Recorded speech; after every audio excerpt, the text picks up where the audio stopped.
Assalamualaikum warahmatullahi wabarakatuh.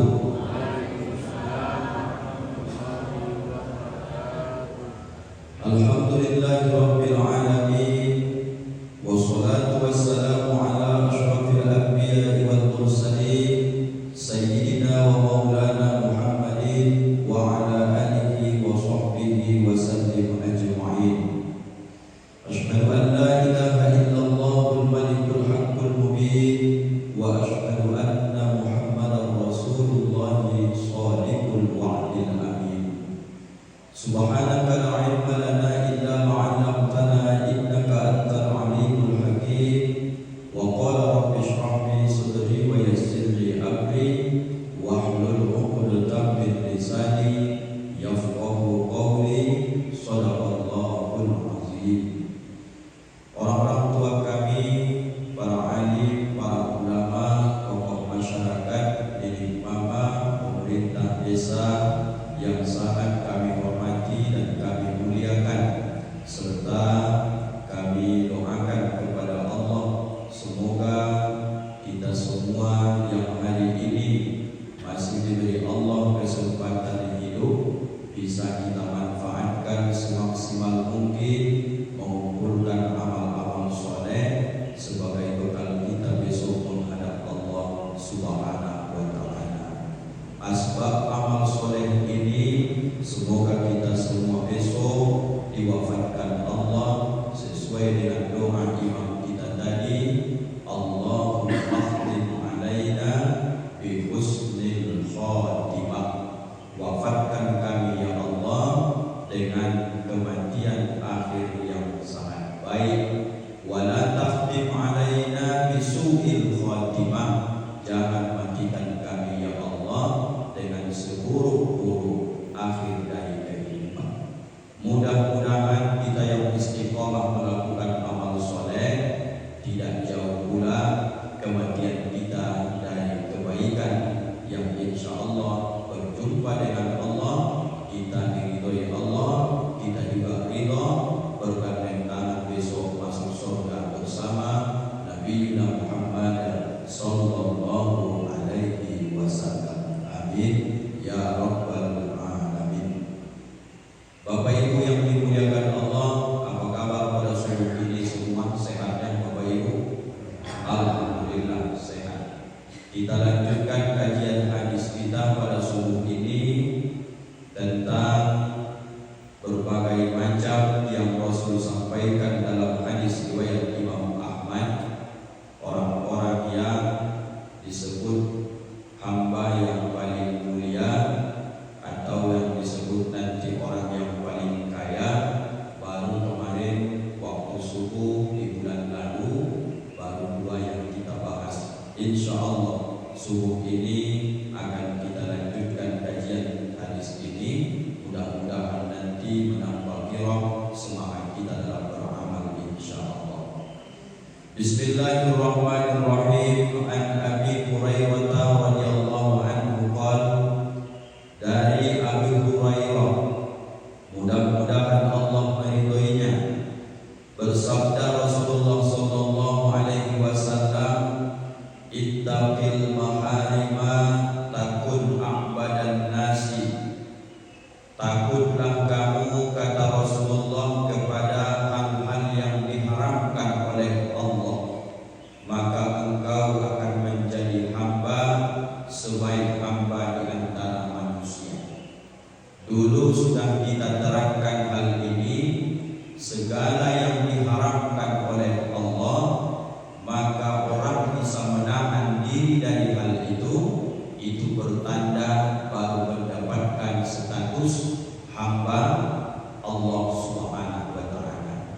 Maksudnya sekilas Bapak Ibu mengulang kaji, adanya orang dalam hidup ini, termasuk kadang-kadang kita secara pribadi, kalau untuk melakukan ketaatan yang disuruh oleh Allah kita mampu, tapi untuk menghentikan mengambil yang dilarang oleh Allah itu yang sulit kita lakukan. Mendekati makna, kalau sholat itu kan suruhan Allah, kita sudah lakukan sholat.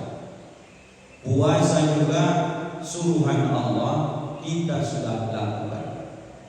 Tapi giliran larangan Allah, jangan makan riba contohnya, itu yang belum bisa dihentikan. Atau nanti jangan ambil hak orang lain, tetap juga dilakukan. Yang paling sulitnya, ketaatan tetap dilakukan, tapi kemaksiatan pun terus dijalankan. Maka orang seperti ini Bapak Ibu belum disebut dengan hamba di antara sekian banyak hamba Allah manusia. Bermakna orang yang sudah yakin bahwa dia takut kepada Allah harus seimbanglah yang dua ini. Apa yang dua ini? Kalau sudah mampu melakukan ketaatan, sekuat itulah kita menjauhi yang dilarang oleh Allah.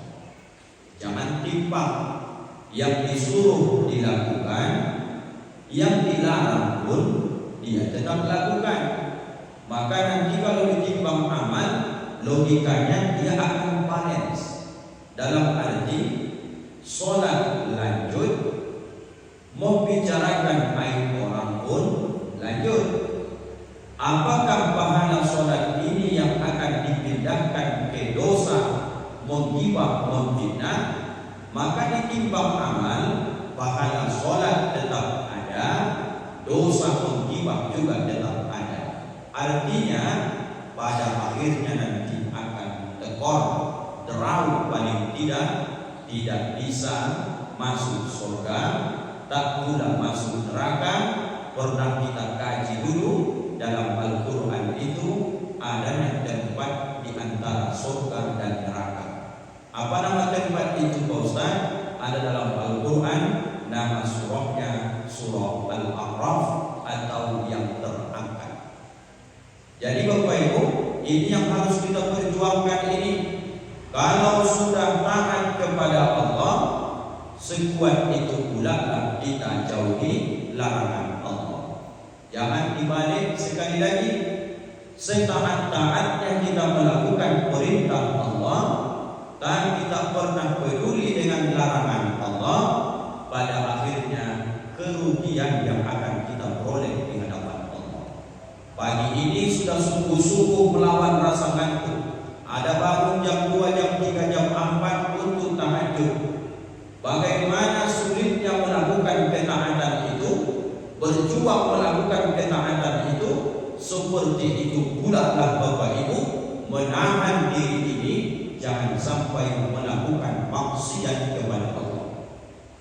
Tahunya kita menggibah itu dosa, tapi karena enak dia, maka tak sadar terus kita menceritakan aib orang. Mulai hari ini belajarlah. Enak memang menggibah, menggosip, memfitnah, tapi karena ingat itu adalah larangan Allah, tahan sebagaimana menahankan ngantuk ketika kita melakukan ketaatan kepada Allah. Jadi Bapak Ibu, itu yang disebut dengan ittaqullah, bertakwa kepada Allah. Jadi sebanding yang dua ini. Dan tidak berpanjang karena sudah dibahas pertemuan yang lalu. Yang kedua, warda bima qasamallahu laka takun agnan nas. Ridholah engkau terhadap apa yang sudah menjadi ketetapan Allah laka bagimu, takun agnan nas, maka engkau menjadi orang yang kaya di antara manusia. Artinya Bapak Ibu, membuat diri ini supaya ridho, ikhlas, apa yang sudah ditentukan oleh Allah, inilah rukun iman yang paling tinggi. Berapa rukun iman itu Bapak Ibu? 6. Percaya kepada Allah, percaya kepada malaikat, percaya kepada kitab, percaya kepada Rasul, percaya kepada hari kiamat, percaya kepada qada dan qadar Allah. Percaya kepada Allah, sudah tahu kita sifat 20, yang mustahilnya pun 20, yang harus pun kita tahu.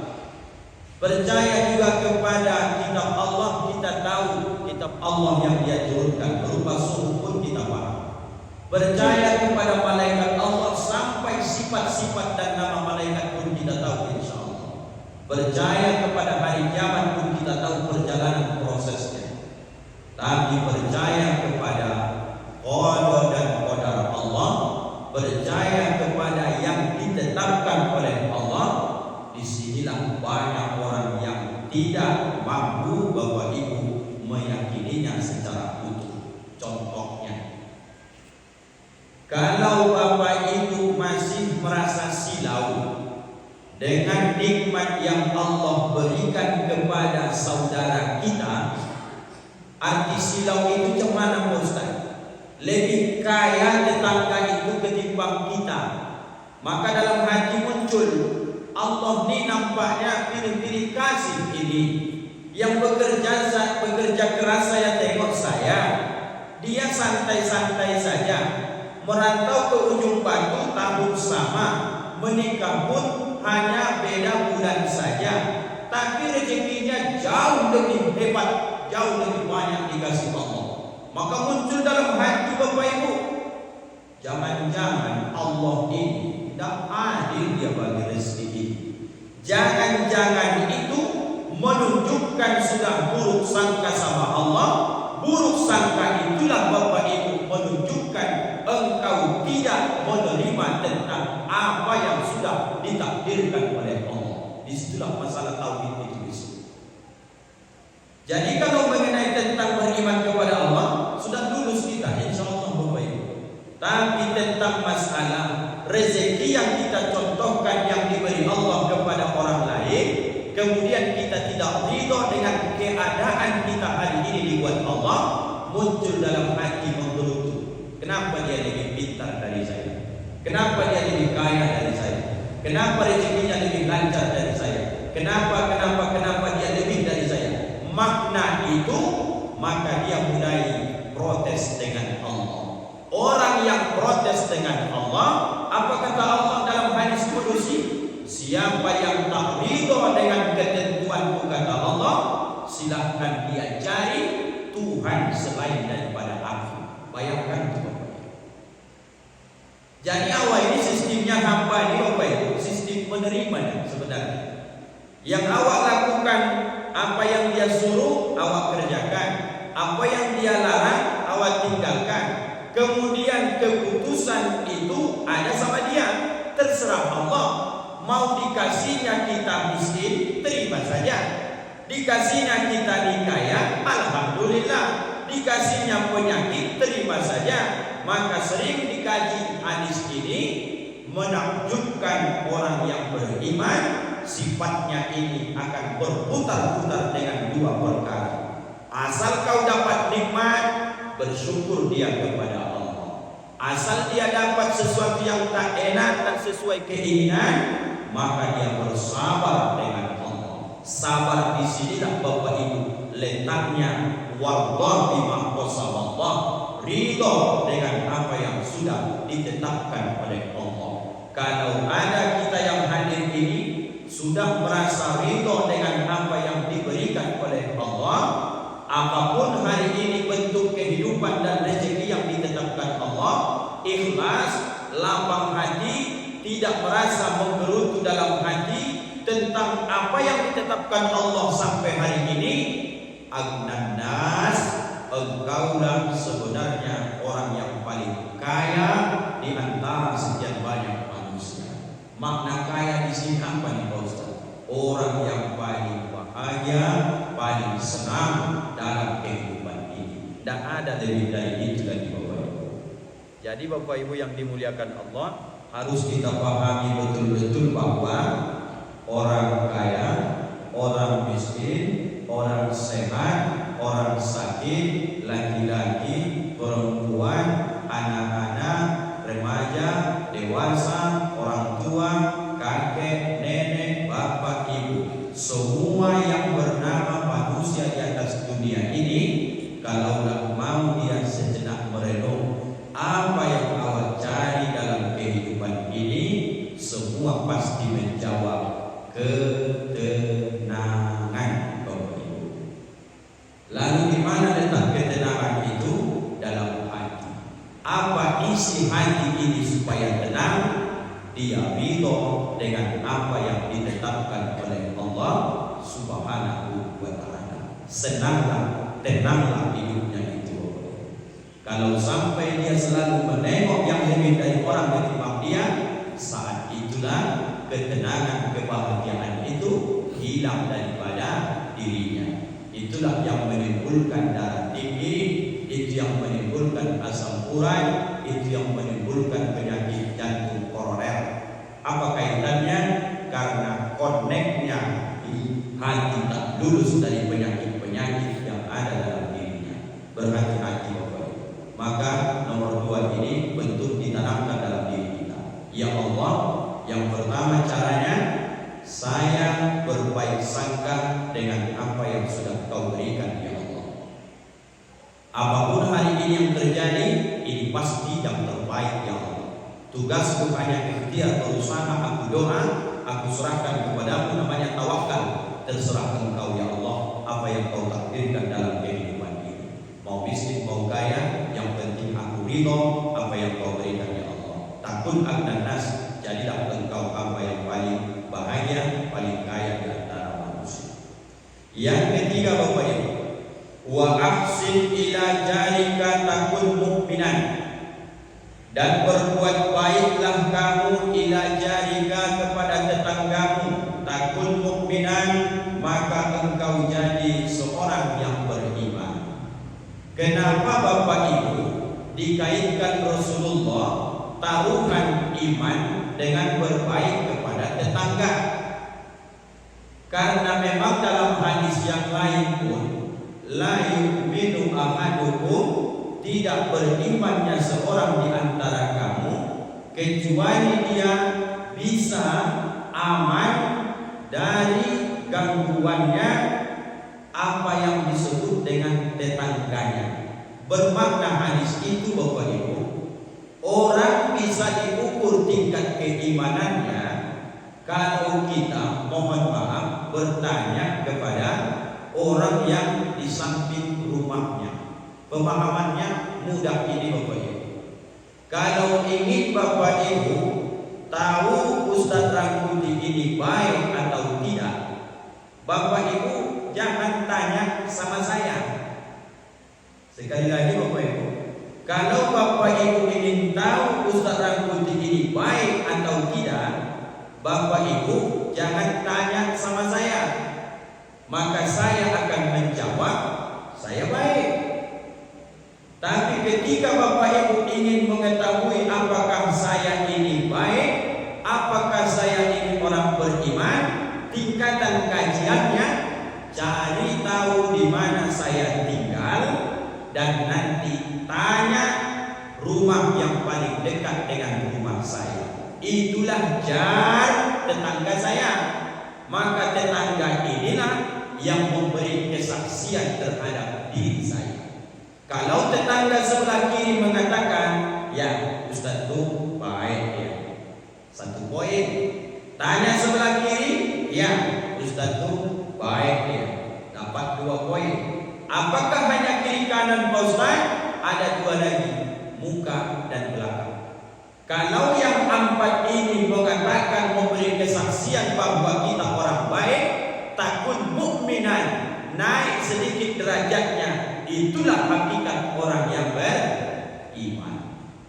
Jadi kalau kita mengukur diri kita ini, tingkatan keimanan itu dalam masalah muamalah, maka tanyalah yang pertama tetangganya, dan yang kedua tanya siapa kawan-kawan akrabnya. Kalau kawan-kawannya menyebut dia itu orang baik, itulah menjadi tolak ukur orang ini adalah orang baik. Tapi kalau tetangganya mengatakan perangainya buruk, sekalipun dia mengatakan dia baik, yang diterima adalah ucapan tetangganya dan ditolak persaksian untuk dirinya. Kira-kira Bapak Ibu paham tak? Mudah dipahami Bapak Ibu. Menilai diri kita baik bukan diri kita, tapi mengambil penilaian orang baik adalah orang yang dekat dengan kita. tetangga kita, dan kawan-kawan yang bergaul dengan kita sehari-hari. Siapa orang beriman tadi? Orang yang baik kepada tetangganya, maka itulah yang disebut dengan orang yang beriman dalam hubungan muamalah. Kalau dinaikkan sedikit gajinya Bapak Ibu, baca hadis lain. Iza tobafta marqatan, apabila engkau sedang memasak marqatan. Bahasa marqah itu adalah gulai.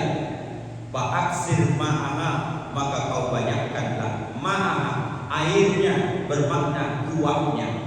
Artinya orang semakin mantap imannya, semakin tinggi kepeduliannya terhadap tetangganya.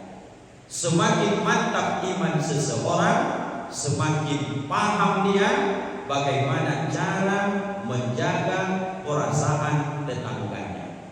Semakin mantap iman seseorang, semakin paham dia apa-apa yang tak disukai tetangganya. Semakin mantap iman seseorang, makin paham dia apa yang membuat tetangganya tak nyaman dari kelakuannya. Sering Bapak Ibu Ustaz ingatkan, kita yang berbatas tanah dengan tetangga, jangan sampai ada tumbuh-tumbuhan pohon kita yang sampai memberatkan tetangga kita. Sepelenya kedengaran gaji ini, tapi banyak dilanggar orang-orang yang sudah taat sekalipun kepada Allah. Pohon mangga, pohon rambutan, pohon yang tinggi besar, pokoknya tumbuh di pekarangan kita, tapi sering daunnya yang layu kering jatuh ke bawah. Yang membersihkan itu adalah tetangga kita di sebelah rumah. Kalau dia menggerutu, sudah cukuplah itu menjadi alasan dia kepada Allah dan menyaksikan di hadapan manusia bahwa kita ini bukanlah orang beriman, bukan orang baik. Apa sebab? Karena kejahatan kita lewat harta yang kita miliki tanpa kita sadari menyakiti hati orang di sekeliling kita. Jadi Bapak Ibu, pertanda orang beriman itu sangat pandai menjaga perasaan tetangganya.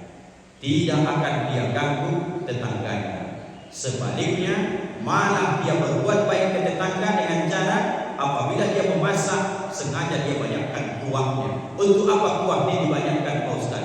Saking disuruhnya berbuat baik kepada tetangga. Hari ini tak bisa kau bagikan dagingnya, paling tidak kau memasak, tercium sama tetangga baunya, kuahnya pun kau antarkan, jadilah supaya hatinya senang Bapak Ibu. Itulah hebatnya indahnya ajaran Islam ini. Intinya jangan ganggu tetangga kita. Wa ahibbanin nas ma tuhibbu li nafsika takun musliman. Dan cintailah linnas, bagi sekalian manusia, ma tuhibbu li nafsika takun musliman. Apabila sudah bisa kau mencintai manusia sebagaimana engkau mencintai dirimu, takun musliman, maka engkau disebut dengan orang muslim, orang Islam. Bapak Ibu, kalau dalam hadis 20 itu ada yang menantang pas kita membahas tentang orang beriman dan orang muslim. Doa ketika dikurut nazilah ataupun doa ketika habis sholat yang dibantu imam tadi, Allahumma ansuril Islam wal muslimin wal mujahidin fi Palestin, itu bermakna sedang membentuk. Ada satu hadis Nabi dalam hadis 20 itu. Kalau saya terjemahkan Bapak Ibu, orang yang beriman itu mereka itu laksana seperti satu tubuh. Apabila yang satu sakit, maka yang lain ikut merasakan sakit itu. Artinya yang dirasakan oleh orang lain mampu kita merasakannya. Ini juga barometer tolak ukur keimanan yang mantap, barulah menjadi seorang Islam sejati. Itu artinya. Bapak Ibu hari ini menonton video, tengok orang-orang yang tertimbun reruntuhan di Palestina. Kemudian Bapak nampak ada anak yang sampai kepalanya pecah tapi masih hidup. Ada yang kadang-kadang putus kakinya. Hari ini tak bisa ditutupi, nampak di layar handphone kita. Kalau Ustaz tanya sama Bapak Ibu, ketika melihat video itu, apakah dia karena kena bom atau kena tembak atau mungkin kena pantai? Ada enggak dalam hati kita Bapak Ibu merasa kalau yang nampak itu anak-anak itu adalah anak kandung? Kalau yang nampak itu adalah seorang tua, itu adalah ayahku. Kalau yang nampak yang mati meninggal itu seorang ibu, itu adalah ibuku atau saudari kandungku. Ada tidak Bapak Ibu merasa hati itu begitu? Kalau muncul dia Bapak Ibu, maka naiklah dia persaudaraan ini menjadi muslim sejati. Apa yang dirasakan mereka hari ini di Palestina, awal jauh ribuan jutaan kilometer ke ujung batu rokan hulu, maka muncullah reaksi. Tengoklah reaksinya ini. Ada reaksinya dengan harta, dengan itulah dia merasakan penderitaan saudaranya. Infak dia, dikirimnya hartanya. Maka ada orang yang turun ke jalan, biarpun sebagian mengejek, untuk apa dikutip-kutip itu, untuk apa segala macam, menunjukkan imannya itu dan hidup lagi kirah dalam hatinya persaudaraan antara sesama muslim. Memang tidak ada aliran darah waktu orang Palestina itu, modelnya saja beda. Mereka mancung-mancung, tinggi-tinggi, awalnya udah pesek, hitam, pendek lagi, kan begitu Bapak Ibu. Tapi ketika dipersaudarakan dengan sesama muslim, sama-sama orang yang beriman, lalu muncul yang berharta sumbang harta, yang punya tenaga dia turun ke jalan kutip dana, dan yang punya pemikiran, punya ide, bahkan dia lakukan dengan pemikiran ilmu yang dia punya.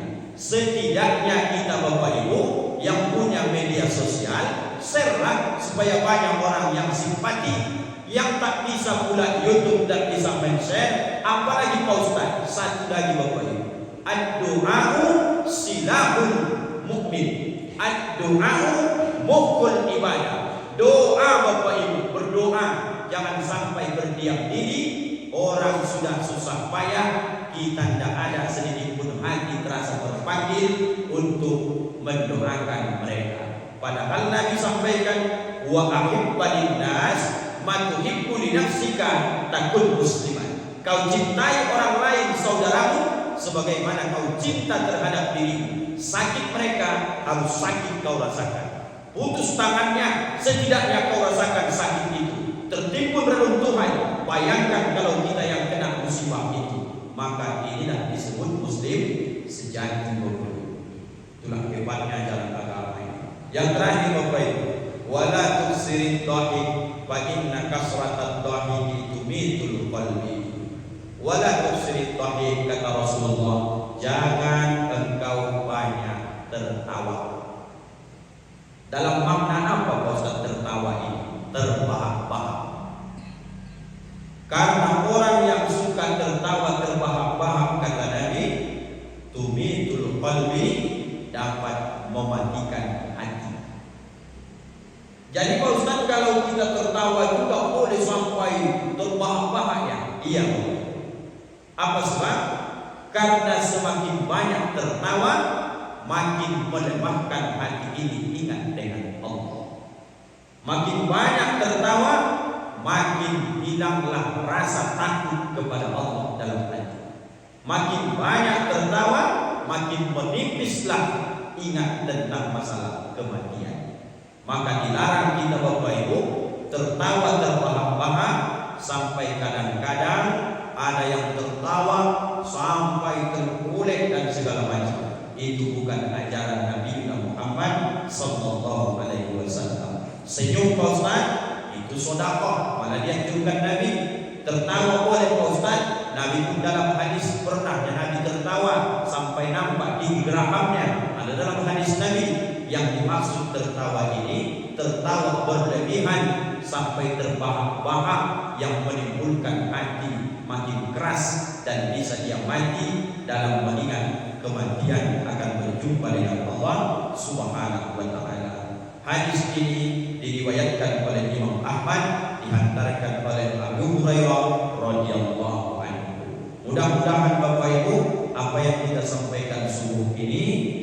menambah gairah semangat dalam ibadah, mana yang bentuk suruhan, ayo sama-sama kita maksimalkan untuk mengerjakannya. Mana yang bentuk larangan dalam hadis ini tadi, mari sama-sama pula sekuat tenaga kita menjauhinya. Semoga kita selamat dunia akhirat dan moga-moga kita semua nanti masuk surga insyaallah. Amin ya rabbal alamin. Terima kasih Bapak Ibu atas segala perhatian. Mohon maaf atas segala kekurangan, keterbatasan ilmu. Mudah-mudahan